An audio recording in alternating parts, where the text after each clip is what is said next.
My parents treated me like a slave.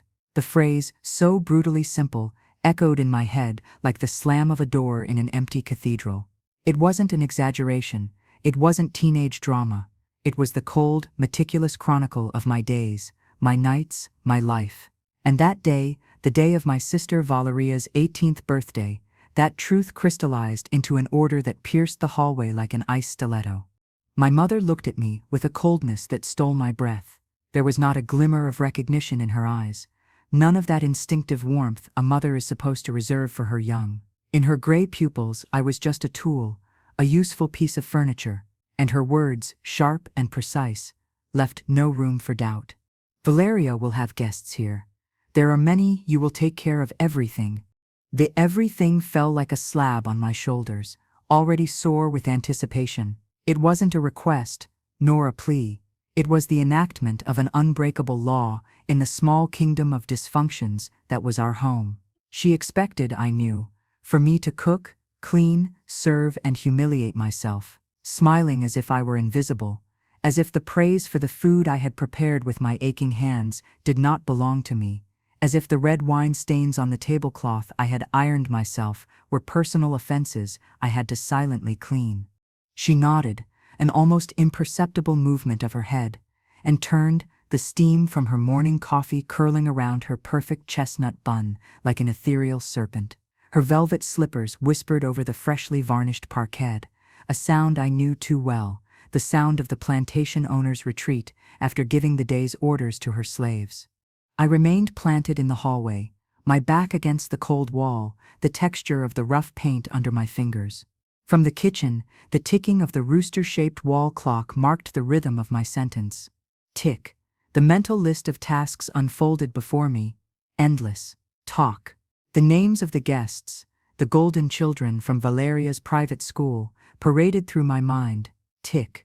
My father's eyes, avoiding mine, always absent, always complicit by omission. Talk. I took a deep breath. The air smelled of bleach and lemon air freshener, a scent I had created myself by scrubbing the floor at dawn. But beneath that layer of false cleanliness, it smelled of something else, of resentment, of accumulated injustice, of years of forced smiles and tears held back in the shower where the sound of water drowned out my sobs. That smell, that bitter taste in the back of my throat, was what changed everything. I didn't say a word. There was no dramatic outburst, no cry of liberation, just a deep silence, a sudden void in my chest where resignation had once lived. Resignation was gone, and in its place a glacial calm, terrifying in its clarity, began to spread through my veins. With mechanical, almost automaton-like movements, I carried out the first part of my morning ritual. I prepared breakfast. I placed my mother's fine porcelain cup, the one that said Queen in gold cursive, right on the edge of the kitchen table where she liked it. The coffee, black, no sugar. 2 slices of rye bread toast, lightly golden, with a thin layer of unsalted butter and bitter orange marmalade, made by me, of course, no seeds. For Valeria, an acai bowl with photogenic toppings, berries, shredded coconut, crunchy granola. For my father, coffee with milk and the financial newspaper folded in a specific way. For me, the leftover bread that was starting to go stale, and the reheated coffee from the pot. I watched them as they ate in the everyday dining room, the morning light filtering through the window and illuminating the golden dust floating in the air. My mother talked about the importance of the party for Valeria's social opportunities. My father nodded, engrossed in the stock market listings. Valeria scrolled through her phone, occasionally showing a picture of a dress or a trendy place. Look, Mom. See? This is what I want. They were a perfect picture. A catalog family, and I was the smudge outside the frame, the hand that had painted the background, but didn't deserve to be in the picture. Clara, my mother said, without taking her eyes off her eldest daughter, make sure the main living room is spotless, and don't use that cheap glass cleaner. It leaves streaks. Use the imported brand, the one that smells like vinegar. Yes, Mother, I replied, my voice sounding flat, strange even to my own ears. She shot me a quick look, as if the lack of inflection in my voice had been an insect buzzing near her ear, but she detected nothing. How could she? For her, my tone was always like that, a servile whisper, an echo without personality. I finished clearing the table. My hands in the hot, soapy water of the sink trembled slightly. Not from fear, from pure adrenaline. As I dried the last glass, shiny and cold like my mother's heart, I knew what I had to do. It wasn't an elaborate plan. It was a visceral impulse, a primal need for survival. I went up to my room. The contrast was obscene. While the rest of the house was a showcase of interior design, minimalist furniture, Persian rugs, insipid but expensive artwork, my room was the storage room. The former maid's room, converted into my cell, small, with a tiny window facing the neighbor's wall, a narrow bed, a built-in wardrobe with blankets and duvets for guests who never came. I had no posters, no photos, no memories, just books from the public library, piled on the floor, my only windows to other worlds. I opened the wardrobe. I took out the trekking backpack I used for school trips, a lifetime ago. It was the closest thing to a suitcase I owned. And then, with a calm that terrified me, I started to pack. Not much. I couldn't. Jeans, a few t-shirts, underwear. My savings meticulously hidden for years in an empty tea box, in cans of fake dog food at the back of the cleaning closet, crumpled bills and coins that smelled of hope and lavender. My passport. A couple of books, the most beloved ones, worn by my fingers. An old, faded photo of my paternal grandmother. The only person who had ever hugged me, as if I mattered. I carefully placed it between the pages of 100 Years of Solitude. Every object I placed in the backpack was a nail in the coffin of my previous life. I didn't look back. I didn't hug the pillow. I didn't cry. The emotion had been drained, replaced by a sharp, lethal focus. I went down the service stairs, the ones I used so as not to get in the way when there were visitors. The backpack, heavy with my entire life, thumped against my back in a comforting rhythm. I crossed the kitchen, now empty. They were gone, my mother and Valeria, shopping for last-minute details. My father, to the office, to make more money to maintain this farce. The silence was absolute. I was a ghost moving through a house that had never belonged to me. In the foyer, on the marble console table, there was a thick cardstock envelope, the invitations. Celebration of Valeria Mendoza's 18th birthday, with elegant calligraphy. I approached, I looked at them, and then, with a smile that didn't reach my eyes, I took a pen from the porcelain vase. On the first invitation, in the lower right corner, in small, clear letters that didn't look out of place, I wrote, Service, Clara Mendoza. I left it on top of the pile of invitations, a little wink into the void, my farewell signature. I left through the front door, not the service door, the big one, the noble wood door with the shiny hardware, the one only used for special occasions. I felt the doorknob, cold and heavy, in my hand. I turned it. The creak of the mechanism sounded like a scream, and I stepped out. The morning sun hit me full in the face, blinding me for a second. I breathed in the air of the street, laden with gasoline and the scent of flowering linden trees. It sounded like freedom. It sounded like fear. I walked to the bus stop with a firm step. I didn't run. I didn't hide. I sat on the hard plastic seat and looked out the window as the city, my prison, passed before my eyes. I got off downtown. I walked into a travel agency. How can I help you? A woman asked with a professional smile. I, with a voice that did not tremble, said, I need a bus ticket, the one that leaves next. Heading south, please. She typed. There's one at 1:30 p.m. to the coast, to Puerto Madero. Puerto Madero. A name that sounded like the sea and a beginning. That one, I said, and paid with my sweaty bills ripped from the dog food cans. The sound of the ticket printing machine was the sweetest music I had ever heard. I took the ticket, a piece of paper that weighed less than a feather but contained the weight of my future. And I left, without a note, without a call.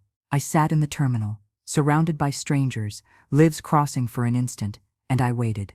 I watched people, families laughing, couples embracing, businessmen in a hurry, normal lives, lives I barely knew.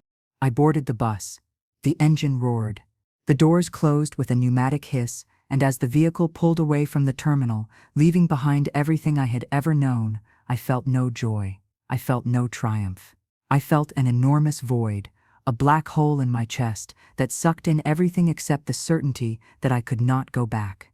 As the urban landscape transformed into green fields, I fell asleep, a restless sleep, populated by echoes of slamming doors and cold stares.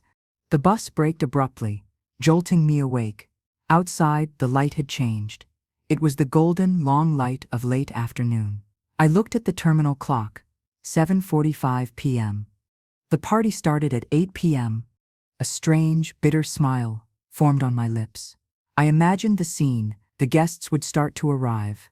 The garden lights would be on, fairy garlands sparkling over the perfectly chlorinated pool.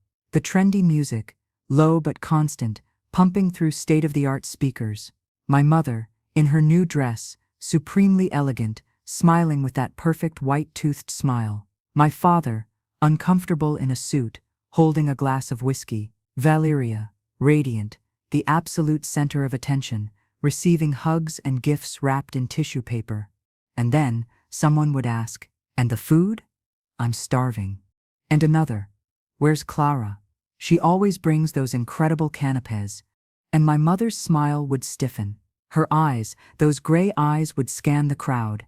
They would search for the ghost that was always there in service, passing trays, filling glasses. "Clara," she would call, a note of impatience in her voice. "Clara, where are you?" Silence would be the first answer. The smile would fade completely. The elegance would crack. "Has anyone seen Clara?" My father would frown, annoyed by the interruption in his routine of drinks and trivial chatter. "She'll be in the kitchen, finishing something." My mother would push her way through the people, each step a little faster, a little less elegant. She would push open the kitchen door, expecting to find me with my apron on, sweaty, with the last tray ready to go. But the kitchen would be impeccable. Empty, cold, the stoves off, the ovens cold, no smell of food, no trace of me. Panic, that was the verb I chose. Panic would begin to climb her spine, cold and creeping. She would check the laundry room, the study. She would go upstairs, now with evident haste, her heels tapping a rhythm of alarm. She would call my name, her voice rising in pitch, losing its cultivated composure. "Clara, if this is a joke, I assure you won't like it one bit." She would throw open my bedroom door. The empty wardrobe, the hangers swinging slightly, the unbearable neatness of a room that had been erased. The realization would hit her then, a physical blow. She would stagger back, her hand flying to her mouth. Her perfect world, the world she had built with such meticulous coldness, would have a Clara-shaped hole in it, and in that hole, a terrible vacuum would begin to form. Downstairs, the guests would be getting restless. The music would suddenly feel too loud. The laughter, forced, Valeria's smile would be a brittle mask. "She's probably just popped out for something," she would say, but her eyes would dart nervously towards the house. My father would finally go to investigate, his annoyance turning to confusion, then to a dawning cold dread when he saw my mother's ashen face at the top of the stairs. "She's gone," my mother would whisper, her voice a broken thing. "Her things, they're gone." The word would spread through the party like a shockwave. Gone. The invisible girl was gone, and with her, the food, the drink, the very engine of the evening. The magnificent party would deflate like a pricked balloon. The laughter would die. The music would be turned off.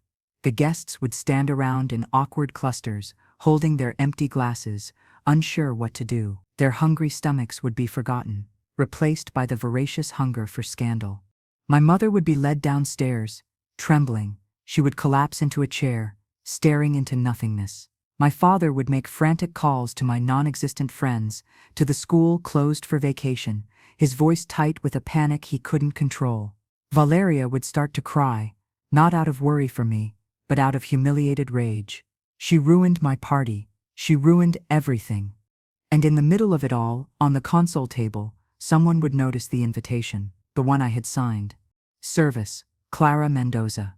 It would be passed around, a silent, damning indictment, a receipt for services rendered, a final invoice. The guests would leave then, with mumbled excuses, their eyes avoiding my family's, their heads already full of the story they would tell, the story of the Mendoza family and the slave daughter who vanished. The house would be left in a silence more profound than any I had ever known. A sepulchral silence, broken only by Valeria's selfish sobs and the low, furious arguing of my parents, the sound of a perfect facade shattering into a million irreparable pieces.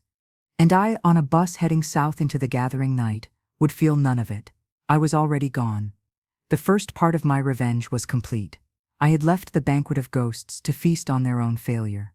The bus roared into the darkness, devouring miles of asphalt illuminated only by its yellow headlights.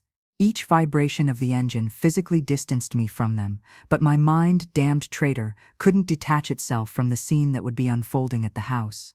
I had imagined it in lavish detail, but now, in the gloom of the vehicle, the details became sharper, more cruel, and a bitter black satisfaction began to drip into my heart. It wasn't joy. It was something else. It was the rage of years fermented, transforming into a poetic and silent justice that only I could taste, and I savored it. I closed my eyes and immersed myself in the fantasy, not as a comfort, but as a burning balm for the wounds that still festered. 8:05 p.m. The Mendoza House. The first Mercedes stopped in front of the electric gate, which was open, inviting entry into a world of illusory perfection. Luciana, Valeria's best friend, got out in a short sequined dress that sparkled under the fairy lights. "Wow. Val, it's incredible," she shouted, hugging my sister at the entrance. The music, a catchy hit, flowed from the invisible garden speakers. Everything was as I had foreseen. My mother, Lucia, in a wine-colored silk dress that hugged her body like a glove, smiled with the distant elegance of a queen receiving her subjects. Her gaze, however, was already patrolling, seeking not the guests, but the shadow that should be moving among them with crystal trays. 8:15 p.m. The guests multiplied. Laughter, air kisses, the pop of the first champagne bottle. My father, Alejandro, with a tense smile, poured drinks. "Where are the snacks, Lucia?" he murmured, close to her ear, without losing his smile for the others. "People are going to start drinking on an empty stomach." "Clara is bringing them," she replied, with a confidence that sounded like fragile glass. She must be finishing plating. But her smile had become a little stiffer. Her eyes scrutinized the kitchen door. Nothing. 8:30 p.m. The collective hunger was becoming palpable. A stomach growled audibly in the middle of a conversation, provoking nervous giggles. "Hey, Valeria, does your sister have a banquet prepared for us or what? I'm starving," joked a tall boy from the basketball team. Valeria laughed, but it was a forced laugh. "Of course, Clara is an artist in the kitchen. You'll see." Her gaze sought our mother. They met, a fraction of a second of pure silent interrogation. Lucia made an almost imperceptible gesture, with her head toward the house, and slipped through the crowd, her elegance now tinged with urgency. She pushed the kitchen door open. Silence. Not the sound of stoves, or running water, or chopping knives. Only the low hum of the huge Samsung refrigerator, white and imperturbable. The kitchen was impeccable. The granite countertops gleamed. Empty. The stoves, clean. There were no pots, no pans, no trays of canapés. Nothing. Absolutely nothing. "Clara," her voice sounded shrill, cutting through the hum. "Clara, are you in here?" She paced the kitchen, opened the pantry. Nothing. Opened the oven. Cold and empty. Her breathing began to accelerate. A small bellows of panic. "This can't be happening." She went out into the service hallway and ran upstairs 2 at a time, her silk dress whispering like a condemnation. "Clara, if this is a joke, I assure you you won't like it," she shouted. Now without disguise, her voice a dagger in the false peace of the house. She banged on my bedroom door. "Clara, open this door right now." No response. The silence was deafening. She turned the knob. The door wasn't locked. It opened. The room was tidy. Too tidy. The bed made. Nothing out of place. But then her eyes fell on the wardrobe. The door was ajar. She approached and yanked it open. Empty. Where my few clothes once hung, only wire hangers remained, swinging slightly with the movement, as if mocking her. A guttural sound, a gasp of absolute disbelief, escaped her lips. Her hands, perfectly manicured, gripped the wardrobe frame, her knuckles white. No, no. She ran back down the stairs, tripping on the hem of her dress. She entered the living room like a hurricane of silk and terror, her mask of the perfect hostess in tatters. Her face was pale, her eyes wide. Alejandro saw her approach. Lucia? What's wrong? Where's the food? She's gone, she shrieked, grabbing his arm with a force that made him wince in pain. Clara, she's not here. Her wardrobe is empty. She's gone. The music was still playing, but in a 3-meter radius around them, silence suddenly fell. The laughter died. Valeria approached, her princess face contorted into a mask of confusion. What? What are you saying, Mom? Who's gone? Your sister. Clara. She's not here. And there's no food. There's nothing. My mother's voice was a screech, a sound that didn't belong to her, a wounded and furious animal. The news spread like wildfire among the guests. Murmurs, uncomfortable glances. The little sister, the one who's always in the kitchen, she left, without a word? And there's no food? The party froze. The festive atmosphere turned into an uncomfortable spectacle of family drama. People didn't know where to look. Some began to put their glasses down, embarrassed. Call her, ordered Alejandro, his face flushed with a mixture of anger and shame. Call her Mobile. Lucia, with trembling hands, took her iPhone from the hidden pocket of her dress. She dialed my number. Everyone held their breath, as if they could hear the ringing tone. The number you are trying to call. The metallic voice of the operator cut through the air like a knife. It's off. Or she's blocked me, she screamed, looking at the phone as if it had spat at her. I'll call her, said Valeria, taking out hers. Her finger, with a fake nail, typed furiously. The same result. Her face contorted into a rageful cry of humiliation. What is she doing? She ruined my party. Mom, this is unbelievable. The princess had been publicly dethroned. Her perfect day was an absolute disaster, and her pain wasn't for my absence, but for her own shame. Search the whole house, ordered Alejandro, trying to take control with a voice that pretended to be authoritative but was cracking. Maybe she's fallen asleep somewhere. Check the ironing room, the storage room. A couple of uncomfortable guests offered to help. The search was pathetic, desperate. They opened closets, looked behind doors, as if I, at 17, would be hiding playing hide-and-seek. It was then that Luciana, the friend, pointed to the console table in the foyer. What's that? Everyone looked. The invitation envelope, and on top, the one I had signed. Lucia pounced on it. She picked up the cardstock, read her name, the date, and then her eyes fell on the lower right corner. On that small, impeccable handwriting of mine that she knew so well from the shopping lists I left for her. Service Clara Mendoza. The world stopped for her. I know it. I felt it from the bus. Her brain, accustomed to giving orders and being obeyed, must have short-circuited. It wasn't a dramatic farewell note. It was worse. It was a cold, professional reminder of my function. It was the invoice for years of servitude, presented at the most inopportune moment. It was my voice, silent and clear, telling her exactly what I was to her, and by extension, what she was to me, an employer, and employees leave. The paper trembled in her hands, a tremor that ran up her arms and contorted her face. She didn't cry. Her fury was too great for tears. She tore the invitation in 2, in 4, in 8 pieces, which she let fall to the floor like confetti from a macabre celebration. She's gone. That ungrateful girl, after all we've done for her. Her scream was hysterical, devoid of all logic or truth. We gave her a roof and food, and she does this to us. Alejandro grabbed her by the arm. Calm down, Lucia. People are watching. Let them watch, she vociferated, freeing herself. I want them to know what that girl has done to us. She has humiliated us. She has ruined her sister's party. It was the moment of greatest injustice. The narrative twist, a narrative twist. I, the victim, became the villain. I, the one who had left to save my life, was the ungrateful one, the unstable one, the one who had committed the unforgivable sin of breaking the facade.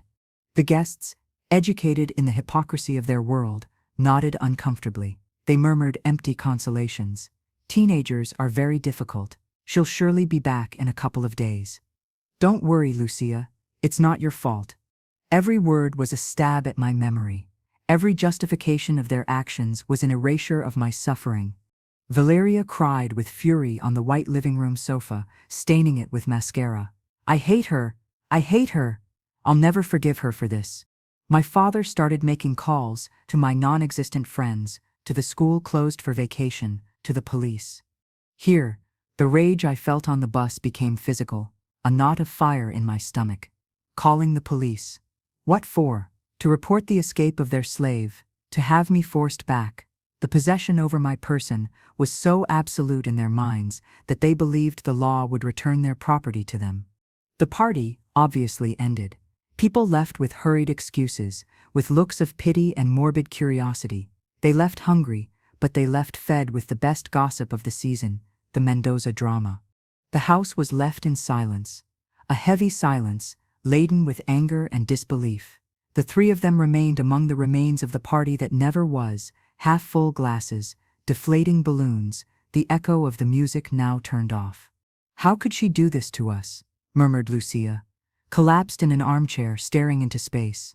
Her perfect world had a huge crack, and the crack had my name. She'll get over it, said Alejandro, pouring himself a triple whiskey, the drink of defeat. Tomorrow we'll call more places. She'll show up, and when she does, she's going to find out what's what. The threat hung in the air. The promise of punishment. My disappearance had not made them reflect. It had not generated genuine concern. It had only wounded their pride, their image, and their stomachs. And for that, I was to be punished. Valeria was still sniveling. My party, my 18th, everyone will be talking about this. I'm ashamed to go out. Her tears were for herself. Always for herself. Meanwhile, on the bus I clenched my fists until my nails dug into my palms. The rage shook me from within, a silent earthquake that no one on the bus, with their peaceful dreams and soft snores, could perceive. I didn't cry for them.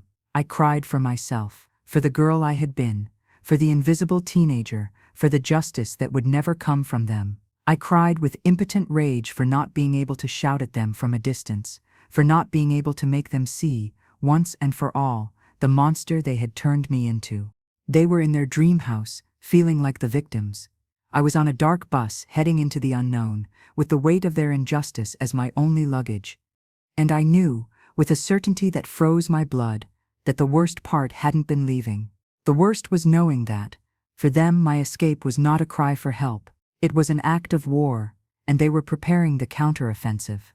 The bus grunted to a halt at a service station, illuminated by orange lights that tinted everything a sickly color. It was the stop to stretch legs and smoke.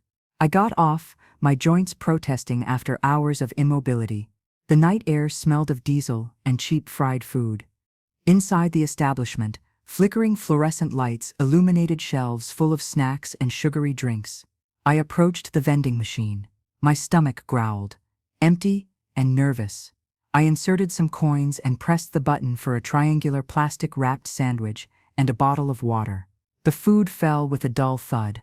It was the first time I had chosen my own food, by myself and for myself. It tasted like cardboard and preservatives, but it tasted like freedom. As I ate, sitting on a hard plastic bench under the dim light, I turned on for the first time the phone I had bought with my savings months ago, a basic prepaid model, my secret lifeline. I had kept it off and hidden, knowing it was the only digital trace that could give me away. The screen lit up.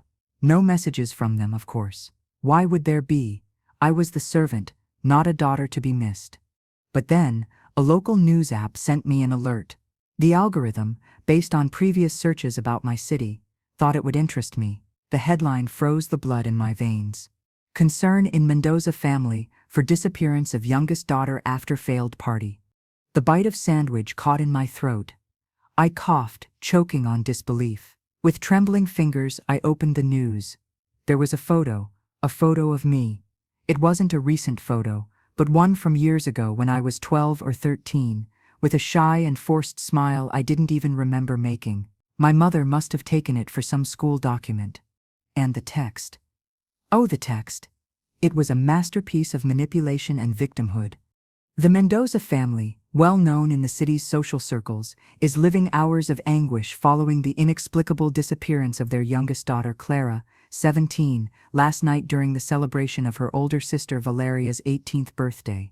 According to sources close to the family, the young woman, described as shy and of a vulnerable nature, is believed to have suffered a presumed nervous breakdown after taking charge of the party preparations. She was a very perfectionist girl, and was very hard on herself, declared a family source who prefers to remain anonymous. She seemed to be under a lot of stress. We fear she may have made an impulsive decision. The events occurred as guests began to arrive at the family home. The teenager, apparently overwhelmed by the pressure, is said to have left the home without warning and without taking her most cherished belongings.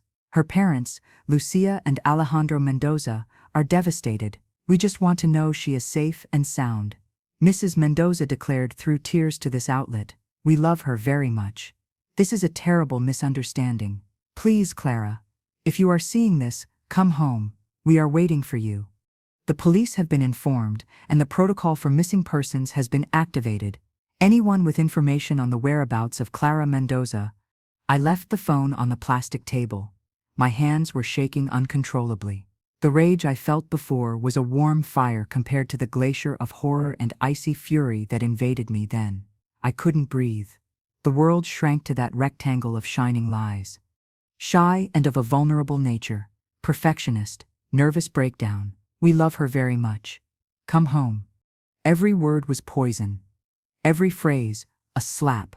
They had taken my flight, my desperate act of survival, and twisted, warped, and molded it into a narrative that painted them as the worried, loving parents of an unstable daughter.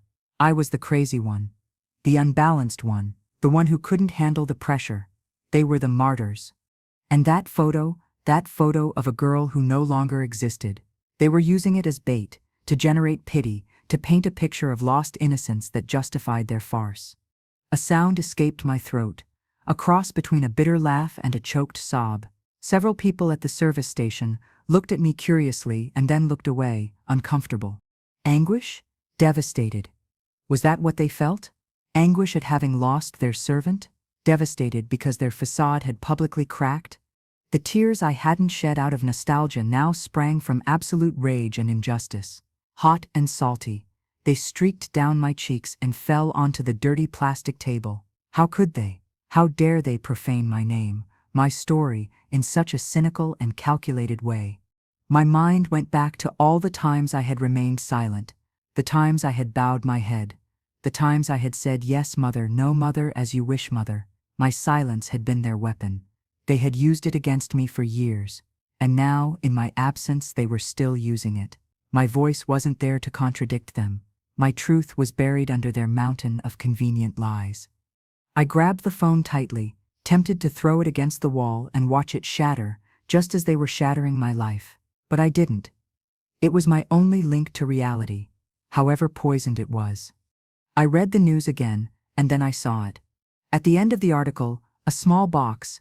The family is offering a reward of €5,000 for any information leading to her location. €5,000. The price they put on my capture. It wasn't a reward for my well-being. It was a reward for regaining their control, for returning me to my cage, for making sure I paid for the crime of daring to escape. A shiver ran down my spine. I was no longer just a girl on the run. I was a fugitive with a price on my head. That news would be everywhere. On local television, on the radio, in digital newspapers. Anyone who saw me could recognize me. The waiter at the service station, the bus driver, any stranger on the street, they were all potential bounty hunters now. Fear, a visceral and primitive fear, took hold of me. Rage mixed with panic. My breathing became shallow and fast. Where was I going to go? What was I going to do? Puerto Madero was no longer a refuge. It was the first place they would look. I stood up so fast the bench screeched against the floor. I threw half the sandwich in the trash, my stomach now churning with disgust and nerves. I had to move. I had to disappear for real. I got back on the bus. It was no longer a vehicle taking me to freedom. It was a metal container transporting me into the unknown, with an invisible sign that screamed, "Find me." I sat in my seat and curled up, making myself as small as possible. I took off the hooded jacket I was wearing and put it on, covering my face, hiding my hair. Every time someone got on the bus, every time a glance came near me, my heart raced until it hurt. The driver started the engine. The journey continued, but nothing was the same anymore. The night landscape outside the window was no longer liberating. It was threatening. Every streetlight, every sleeping town seemed like an eye watching me, evaluating me, calculating if I was worth 5,000 euros. I opened my backpack and took out the photo of my grandmother. I looked at it, seeking comfort in her faded smile. "What do I do?" I asked her silently. "How do I fight this?" She just smiled, eternally kind, eternally unaware of the monstrosity her son and daughter-in-law were capable of creating. Injustice was a metallic taste in my mouth, rage, a knot in my chest that prevented me from breathing deeply. They had stolen my story, they had stolen my voice, and now they were stealing my freedom, even before I had had a chance to taste it. I closed my eyes, pressing the photo against my chest. I wasn't crying anymore. The tears had frozen, turning into a cold, hard determination like steel. If they wanted a vulnerable girl, a girl with a nervous breakdown, they were in for a surprise, because the Clara who had left that house had died the moment that news was published. In her place was someone new. Someone with rage, someone who had nothing left to lose. And if they thought I was going to hide forever, they were very wrong. Now I had a reason to fight, not just for my freedom, but for my name, for my truth. The bus moved on into the night, but I was no longer fleeing. I was preparing. The public library became my headquarters for the next 3 days.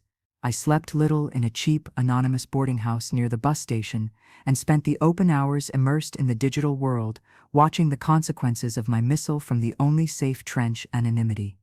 The first sign of impact was silent, but devastating. Notifications of raid confirmation began to arrive at my ghost email account. One after another, dozens of them. I could visualize them. My father's lawyer, opening the email during his breakfast before going to court. My mother's best friend, reading it on her iPad while getting a manicure. Valeria's frivolous friends, sharing it in WhatsApp groups with explosion and zipped mouth emojis. The silence was the first victory. There were no angry replies, no attempts to contact the ghost address. The content was too explosive, too truthful, to be confronted. It was as if I had thrown a stone into a pond of vipers. The vipers, instead of attacking, coiled up on themselves, paralyzed by exposure. On the second day, social media exploded. At first, there were veiled rumors. "Have you seen the thing about the Mendozas? Incredible, right? I always thought there was something weird about that family." Then the memes. Photos of my mother at her charity events with captions that said, "Raising funds for her next purse, not for the kids." Images of Valeria with her champagne glass, edited to make her hold a mop. People are cruel, but sometimes their cruelty aligns perfectly with justice. The local newspaper story that had painted me as the unstable girl was taken down, without explanation. It simply disappeared from their portal, as if it had never existed.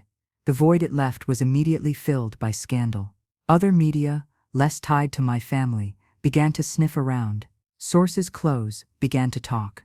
The cleaning lady who came once a week to clean the windows gave an anonymous interview to a gossip site. The girl, the little one, was always working. I never saw her play or watch TV. The lady spoke to her very loudly, very curtly. My prepaid phone vibrated with a news alert. The headline was different this time. The disappearance of Clara Mendoza, documents surface, pointing to labor exploitation within influential family. Below my photo, the same one from the previous story, but now juxtaposed with one of the screenshots I had sent the receipt for my father's Rolex next to the agenda note. Clara will clean the silverware. The narrative had changed. The villain was no longer me. And then, the call came. Not to the prepaid phone. They couldn't have that number. It came through a social network, to a fake profile I had created to spy. It was a direct message from Luciana, Valeria's friend. "Clara? It's Luciana. Please, it's important. Your mother wants to talk to you. She's devastated. We all are. What happened was a terrible misunderstanding. We can fix it, please." A misunderstanding. The most insulting word they could have chosen. A misunderstanding doesn't last 17 years. A misunderstanding isn't documented in invoices and wills. The rage boiled inside me again, but I controlled it. I didn't respond. Minutes later, another one came, from my father. Clara, it's your father. This has gotten out of hand. We need to talk. There are lawyers. The police. It's affecting the business. The family. We can reach an agreement. Tell me where you are, and I'll come get you. We'll give you whatever you want. Affecting the business. There it was. The core of their concern. Not me, their business, their reputation, their money. We'll give you whatever you want. It was so obscenely transparent it almost made me nauseous. I ignored them. Silence was my most powerful weapon. But the third call, or rather, the third attempt at contact, was different. It came as an email to the Ghost account.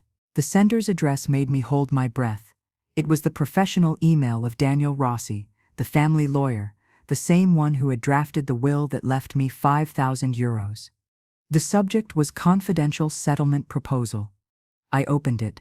It was cold, legal, precise. There were no apologies, no emotions, just business. Dear Clara, on behalf of the Mendoza family, I inform you that they are willing to reach an out-of-court settlement to resolve this unfortunate misunderstanding. I propose a confidential meeting in a neutral location. The objective would be to sign a non-disclosure agreement and a financial compensation agreement, after which the family would withdraw any complaint or alert regarding your disappearance, and you would agree to cease all disclosure of private information. The proposed financial compensation is €50,000 transferred to an account in your name, as well as the delivery of a letter of emancipation granting you full legal independence. It is a generous and one-time offer. I urge you to consider it seriously. The current scandal benefits no one. €50,000. From the 5,000 in the will to 50, they had multiplied my value by 10 in just 72 hours. It wasn't generosity. It was panic. It was the price of their silence. And the letter of emancipation, it was the only thing I truly wanted, my legal freedom, my independence. But it wasn't enough. Money didn't erase what they had done. It didn't cleanse their souls. It only bought my silence, and I didn't want silence. I wanted justice. I replied, from the Ghost account, an email just as cold and precise. Dear Mr. Rossi, proposal received. I am not interested in your agreement. I do not want your money. I do not want your silence. I want a public apology. From all three of them, at a press conference, where they admit the truth, the whole truth. That is my only condition. Sending that email was the most empowering act of my life. I was giving them the chance to redeem themselves, knowing they would never take it. The arrogance and pride that defined them would never allow it. Rossi's response came in less than an hour. Clara, that is impossible. It would be social and professional suicide. The offer of €50,000 and emancipation stands, but you must understand that a public apology is unfeasible. Think about it. You have no more cards to play. You have no more cards to play. They underestimated the vulnerable girl until the very end. I had one last card. The biggest one, and it was time to play it.